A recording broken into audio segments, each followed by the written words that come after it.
Bonjour à tous, j'espère que vous allez bien. Aujourd'hui, j'aimerais vous parler du film God Killing réalisé par Bébé Sazoré, avec Zainab Balogun dans le rôle de Sad et Karibi Foubara dans le rôle de Francis. Suite à une tragédie personnelle, Sadi perd ses repères et se retrouve confronté à la spiritualité d'une manière inattendue. Le film raconte l'histoire de Sadi, Francis et leur fille Lola. Visiblement, cette famille ne manquait de rien, une belle demeure, une belle famille, mais en ce qui concerne la foi, bien que Francis et sa fille Lola avaient tous les deux la foi, ce ne fut pas le cas de Sadi qui, en plus de ne pas croire en Dieu, se drogua en cachette. Un jour, alors que Francis était au travail et que Sadi était au téléphone avec une amie, Lola profita de leur absence pour essayer de cuisiner, mais en ouvrant le gaz et en allumant une allumette, cela provoqua une forte explosion. Lola est morte sur le coup, Sadi quant à elle fut légèrement blessée à cause du souffle de l'explosion.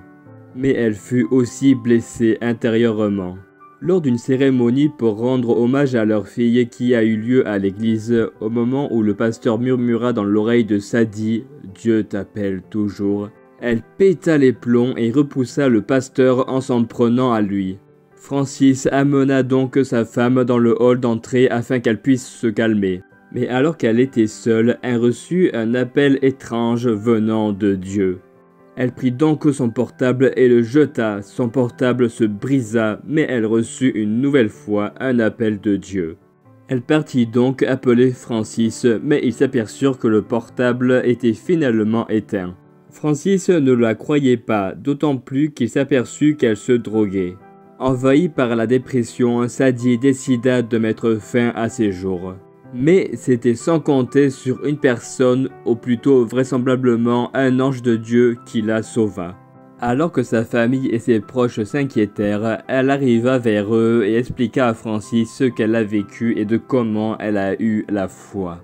Elle en parla même au pasteur de l'église car Dieu lui avait mis dans son cœur d'être missionnaire.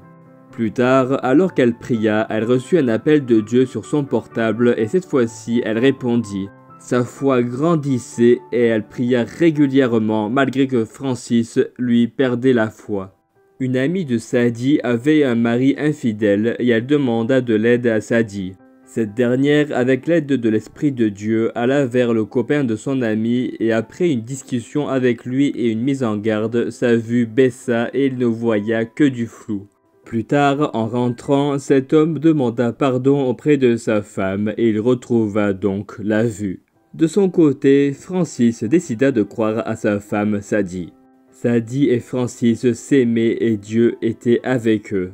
Le père de Francis, qui était un homme cupide et influenceur, fut interpellé par la présence du même ange que Sadi.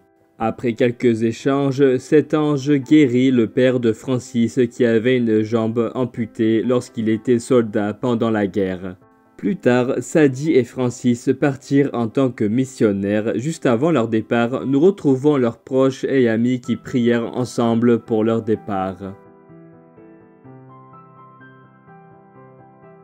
J'ai pris connaissance de ce film grâce à Netflix. D'ailleurs, je tiens au passage à remercier Netflix pour nous permettre de voir des films chrétiens sur leur site.